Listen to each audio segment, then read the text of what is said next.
코스피가 이제 100포인트 부분에 머물러 있었을 때가 있었어요. 네. 그러다가 이제 한번 그 불장이 있은 이후로 1000포인트대로 올라왔고 20년 전의 불장 때는 2000포인트대로 올라왔었어요. 지금은 네. 4000포인트를 뚫었죠. 네. 이게 사실 지난 15년간 우리가 한 번도 보지 못했던 장세이기 때문에 그러니까. 굉장히 낯설고 이 정도면 내려야 되지 않나? 다들 이런 생각인데. 맞아요. 분명 시장은 변화하고 있거든요. 유가, 환율, 금리 모든 것들이 변화하고 있으면서 한국 증시가 과거 대세 상승했었던 시절과 비슷하게 가고 있기 때문에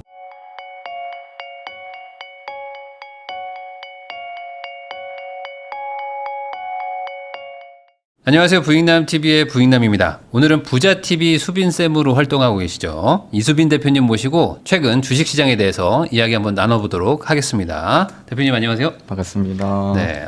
또 이게 요즘에 이렇게 그 주식 얘기를 안 할 수가 없는 게 워낙 또 요즘 막 불장이라고 막 하니까 거기다 뭐 삼성전자 막 10만 전도 넘어가고 요즘 뭐 4천도 뚫었잖아요. 그렇죠. 거기다 이제 더 간다고 하니까 예전에 5천 하면은 말도 안 돼 이랬는데 이제는 얼마 안 남았다. 그렇죠. 이런 얘기가 나와가지고 지금의 어떤 상황이 어떤지 좀 한번 여쭤보려고 모셨습니다. 대표님이 이런 얘기를 하셨어요. 짧게 보면은 4년 만에 온 거고 길게 보면 20년 만에 온 기회다라고 얘기를 해주셨는데 이게 어떤 의미인지 좀 설명해 주시면 좋겠습니다. 우선은 저는 이제 최근 부동산 관련 전문가님들께서도 이 국장에 대한 관심을 보여주시는 게 너무 반갑습니다. 그걸 또 과열이라고 생각하는 사람들도 있을 것 같은데. 그렇죠, 그렇죠. 그래서 한편으로는 좀 우려가 되는 것도 있지만 한편으로는 진짜 진정한 기대가 되는 그런 감이 없지 않아 있는 것 같아요. 왜냐하면 우리 한국만 해도 전체 이 자산의 비중이 부동산이 좀 압도적이잖아요. 그렇죠. 그 자산의 비중이 이제 주식으로 좀 더 넘어온다면 앞으로 더 기댈 만한 장세가 오지 않을까 싶은데 우선은 제가 4년 만에 찾아온 기회다라고 했던 포인트는 단순합니다. 저는 이거를 거의 공식화해서 이야기를 하는데요. 네. 고물가 시대에서 금리를 인하하면 투자의 기회다. 증시도 상승을 한다. 라는 포인트로 제가 작년부터 관심 깊게 봤던 또 시장의 방향성이었습니다. 그래서 지금 글로벌리 다 금리 인하 기조로 접어들었는데 지금 시대에서 이제 고물가 기조는 계속 유지되고 있기 때문에 이 고물가와 금리 인하 두 가지 이제 방향성이 겹쳐졌을 때 계속해서 투자의 기회가 올 수 있다라고 생각한 거고 이런 흐름이 가장 최근으로는 과거 코로나 때 있었기 때문에 그 4년 전 때와 비교하면서 지금의 이 유동성 장세를 기반으로 한 불장을 작년부터 좀 기대하며 준비를 했었습니다. 그러면은 고물가인데 금리를 낮춘다. 사실은 이게 잘 안 맞는 말이기도 한데. 그렇죠. 고물가인 상태에서 금리를 낮추면 왜 오르느냐 이건 좀 설명을 해주셔야 될 것 같아요. 고물가라는 게 기본적으로 경제 관점으로 봤을 때는 수요가 좀 기반이 되고 있는 경제적으로도 큰 침체가 없는 상황인데 그럼에도 불구하고 금리를 인하한다라는 것 추가적인 유동성을 풀어서 경기를 더 회복시키려는 것이잖아요. 그렇기 때문에 큰 이제 시스템상 위기가 없는 상황에서 금리 인하를 한다라는 거로 좀 해석이 되고 물론 이 고물가 시대에서 금리 인하를 한다고 반드시 증시가 다이렉트로 우상향하는 건 아니에요. 네, 이게 선행적 금리 인하가 있고 후행적 금리 인하가 있는데 후행적 금리 인하를 했을 때 그때는 단기간 증시가 좀 폭락을 하기도 하죠. 근데 저는 투자는 돈과 시간으로 하는 것이라고 생각을 하는 마인드로서 만에 하나 후행적 금리 인하로 인해 증시가 폭락을 한다 하더라도 내가 시간을 3에서 6개월 정도 투자를 한다고 가정했을 때는 결국 수익을 보더라 라는 빠지더라도 그렇죠. 이거는 단기 폭락이고 금방 뭐 짧으면 3개월 뭐 길면 6개월 정도 정말 더 길면 한 1년 정도는 투자를 하면 내가 그 빠지기 전보다는 더 기대할 수 있는 수익이 높았다라는 데이터를 봤기 때문에 저는 뭐 그 정도쯤은 감당할 수 있겠다 싶어가지고 오히려 금리 인하 시점 대비 한 3개월 정도는 분할 매수로 좀 접근했던 바가 있었거든요. 그러면 지금 4천이 왔는데 이 정도면은 꽤 온 거라고 봐야 되는 건지 아니면 뭐 이제 시작인 건지 어떤 그 뷰에 대해서 예상했던 게 있잖아요. 이 정도면 어느 정도 수준입니까? 일단은 제가 기대했던 것보다는 좀 빨리 오르긴 했어요. 근데 제가 이제 4년 만에 온 기회와 20년 만에 온 기회를 좀 구분해서 설명을 해드리고 싶은데 4년 만에 온 기회에서 가장 제가 봤던 핵심 포인트는 고물가에서의 금리 인하. 자, 그렇다면은 여전히 고물가 시대이고 여전히 금리 인하를 하고 있는가? 저는 이 방향이 중요하다고 생각하거든요. 자, 그랬을 때 지금 그 방향이 깨진 게 없다. 네. 물가가 금리 인하의 기조를 깨트릴 만큼 오르지 않았고 지금 미국은 9월부터 본격적으로 다시 금리 인하 기조로 접어들었기 때문에 그 방향이 깨지지 않은 상황에서 단순히 많이 올랐다고 여기서 끝날까라는 생각은 하고요. 네. 실제로 그 유동성 지표를 봤을 때에도 역사상 풀린 유동성 중에 가장 많은 앞선 4년 전 코로나 때보다 더 많은 유동성이 네. 좀 나와 있는 상황이라 저는 이거는 한 번도 보지 못했던 장세로 이미 접어들었다라고 좀 보고 있고요. 네. 그다음에 이제 20년 만에 찾아온 부자들 기회라는 포인트에서는 어떤 걸 좀 주목했냐면 요거 데이터를 한번 보시면 우리나라 코스피가 올 한 해 글로벌 증시랑 비교를 했을 때 압도적인 수익률을 이제 기록하고 있습니다. 56% 오른 거예요. 예, 지금 현재 시각으로 따지면은 한 60% 넘게 네. 올랐을 겁니다. 자, 이는 미국 증시랑만 비교를 해봐도 거의 3배 이상 오른 데이터이기 때문에 가히 압도적인 상승률을 보여주고 있다. 그래서 아마도 이거 뭐야? 네. 내가 알던 국장이 아닌데 불과 딱 1년 전 이맘때만 하더라도 국장 탈출 지능순이다라는 얘기가 맞아요. 굉장히 유행처럼 돌았는데 1년이 지난 지금으로 보니까 국장만 한 게 없네. 라는 생각으로 완전히 지금 뒤집힌 상황인 거죠. 올해 초에만 샀으면 뭐 그렇죠. 돈 엄청 벌었죠. 네. 네. 그러면은 이 증시가 왜 이렇게 오르느냐라는 부분에서 저는 최근 기준으로는 크게 이 주식시장이 오른 이유는 딱 세 가지라고 봐요. 네. 첫 번째는 제가 아까 기대했던 이제 금리 인하에 따른 유동성 증가. 네. 두 번째는 정부의 주식시장 활성화 정책. 그다음에 세 번째는 이제 실적의 턴어라운드. 대표적으로 이제 반도체를 볼 수가 있겠는데 네. 아무래도 국장 시총의 대부분을 차지하는 게 이제 반도체이기 때문에 이제 반도체 업황을 안 볼 수가 없겠는데 최근 하이닉스뿐만 아니라 삼성전자의 실적 또한 좋게 나오면서 본격적인 좀 불장이 시작되지 않았나라고 생각을 할 수가 있습니다. 그러면 저렇게 코스피가 유의미하게 다른 나라들보다 엄청나게 오른 거는 뭐 말씀하셨던 것처럼 전반적으로 글로벌 유동성도 풀렸는데 그거는 다른 데들 한 12% 오른 정도였고 그쵸. 나머지 한 20% 오른 거는 어찌 보면 이제 상법 개정이라든지 이런 네. 것들이 다 효과가 중첩됐다. 그것도 그렇고 작년에 워낙 안 좋아서. 패닉으로 많이 빠졌었다 보니까 그런 좀 반등 심리도 네. 크지 않았나라는 생각도 있습니다. 그러면은 지금 사실 우리나라뿐만 아니라 다른 나라들도 다 많이 오른 거잖아요. 전반적으로. 그러면 여기서 끝은 아니다.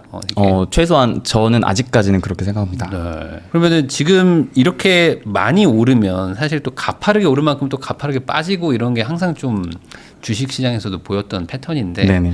이번에 좀 다를까요? 이게 빠지는 정도가 어느 정도로 보시는지는 이제 개개인 차이가 있을 것 같은데 저는 이제 4년 전 때랑만 비교를 해봐도 아무리 강세장이라 한들 단기 한 5에서 10% 정도의 조정은 언제든 나올 수 있다라고 보고 있거든요. 네. 지금 이 순간도 충분히 나올 수 있다고 생각해요.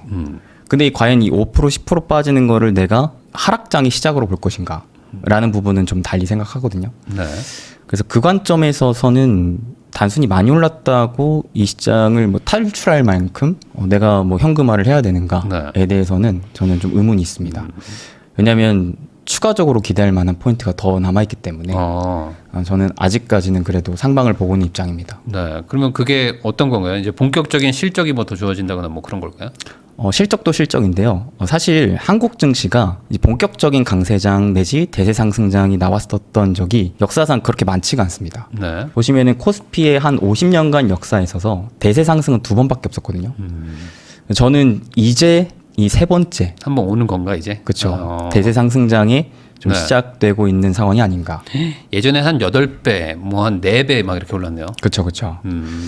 그래서 지금은 과연 몇 배가 오를까에 대한 이제 기대감이 있긴 한데요. 그래서 과거 코스피 역사상 대세 상승을 했었던 적과 지금의 시장의 공통점은 뭐가 있을까? 요거를 좀 구분해서 분석해 볼 필요가 있을 것 같습니다. 근데 저만 해도 사실 이때의 경험은 없거든요. 네. 저는 박스권 장세일 때를 계속 투자를 했었기 때문에 사실 저조차도 굉장히 생소합니다. 네. 근데 다만 분명히 분석을 해봤을 때 과거의 패턴들이 지금도 계속 맞아떨어지고 있다.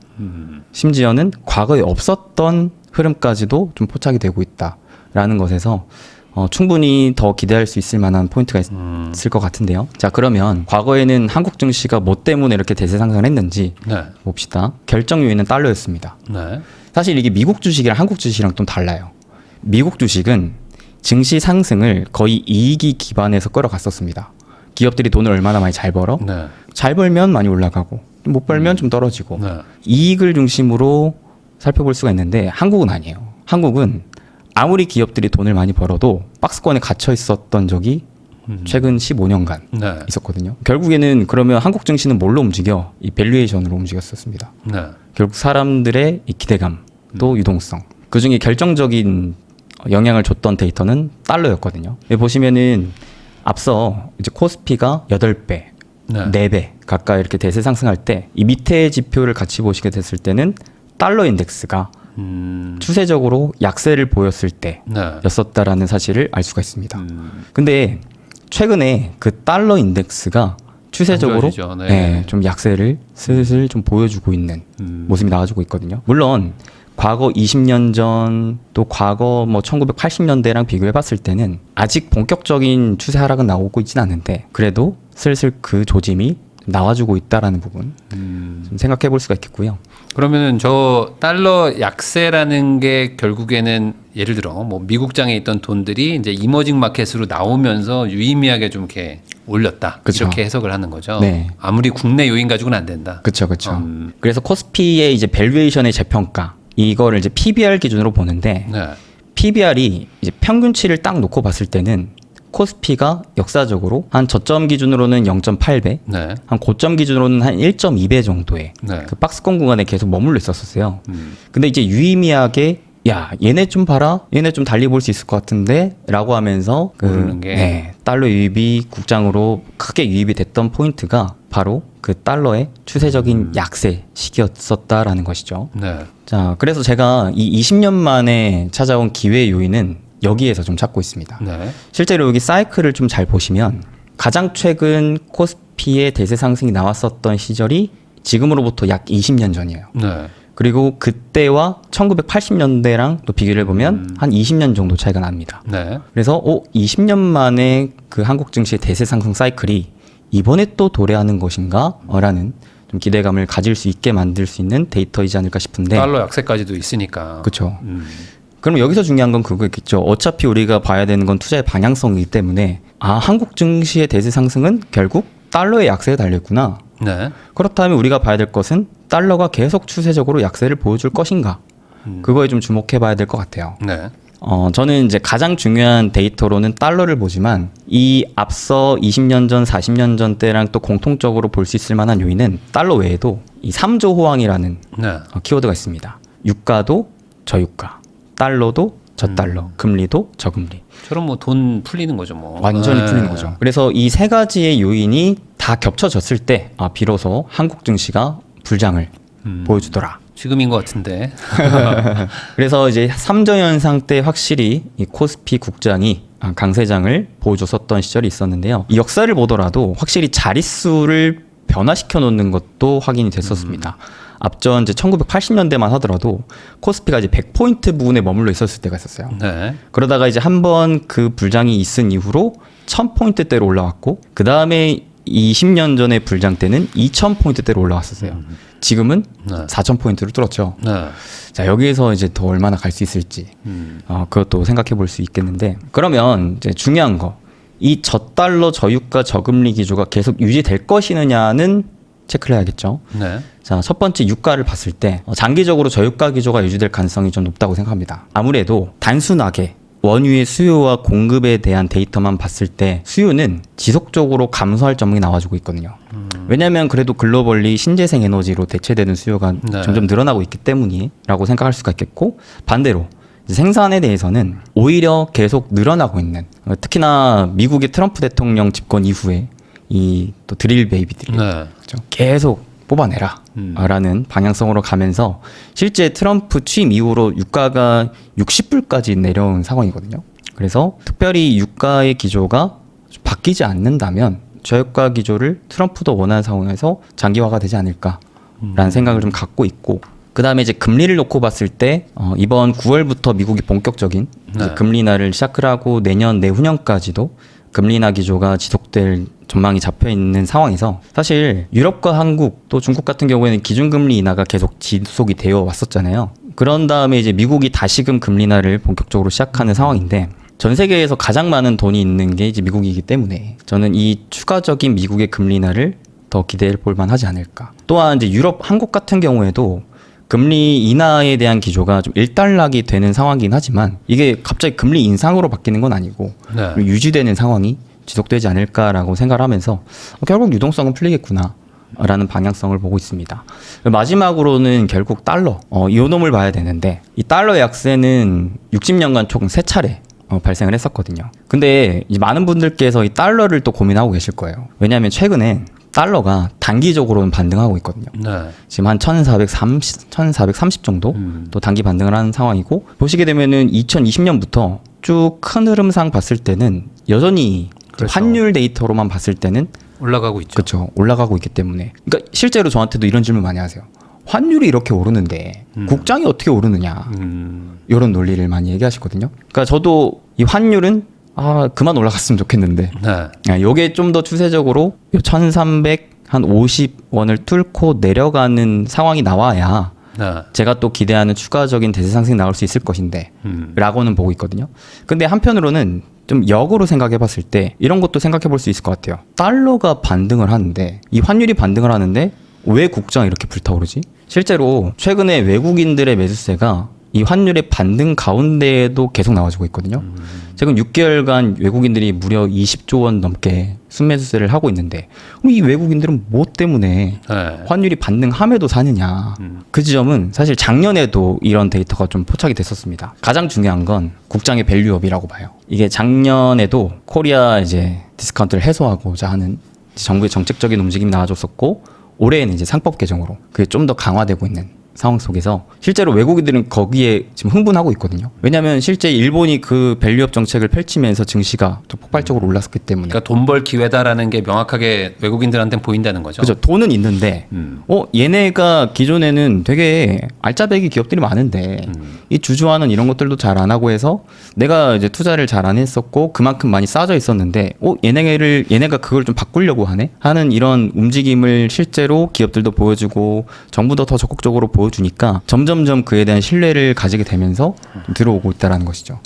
그래서 저는 기대를 하고 있는 게 환율이 반등을 하는데도 외국인들이 그에 대한 기대감으로 한국 증시를 사고 있는데, 만약에 여기에서 환율이 추세적으로 하락을 한다면 외국인들은 얼마나 더 돈다발을 싸들고 들어올까, 그런 생각을 좀 가지게 되었습니다. 네, 그러니까 이제 시작이지 여기서 끝이 아니다. 그쵸. 오히려. 그리고 만약에 오더라도 단기 조정 정도이지 그게 하락 추세 전환되기에는 여러 지표가 오히려 지금 큰 장이 한번 열릴 수도 있는데 오히려 좀 잘못 판단하면은 안 된다. 이렇게 좀 정리할 수 있겠네요. 네, 결국에는 지금 시장에서 이제 이 시장이 끝이 아니라 더 대세 상승으로 가는 포인트는 저는 이제 달러 약세로 보고 있고, 그 달러 약세가 실제 과거 20년 전에도 한국 증시의 대세 상승을 이끌었고, 실제 이제 데이터를 봤을 때에도 달러 약세의 결과는 신흥국에서 텐베거 자산의 탄생으로 만들어줬었던 이 데이터들이 여러 차례 있었거든요. 그래서 이번에도 이 신흥국, 특히나 이 한국 증시에 충분히 또 추가적인 상승을 기대할 수 있을 만한 요인이 남아있지 않나. 그러니까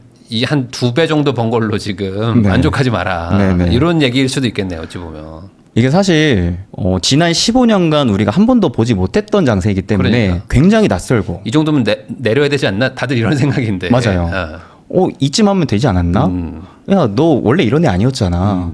그러면서 이제 이쯤 했으면 됐지 하고 탈출하시는 분들도 있고, 심지어는 곧버스로 손실보고 계신 분들도 있거든요. 엄청 물리는 분들 많아요. 네, 근데 저는 결정적으로 이 변화를 아셨으면 좋겠다라고 얘기 드리고 싶어요. 분명 시장은 변화하고 있거든요.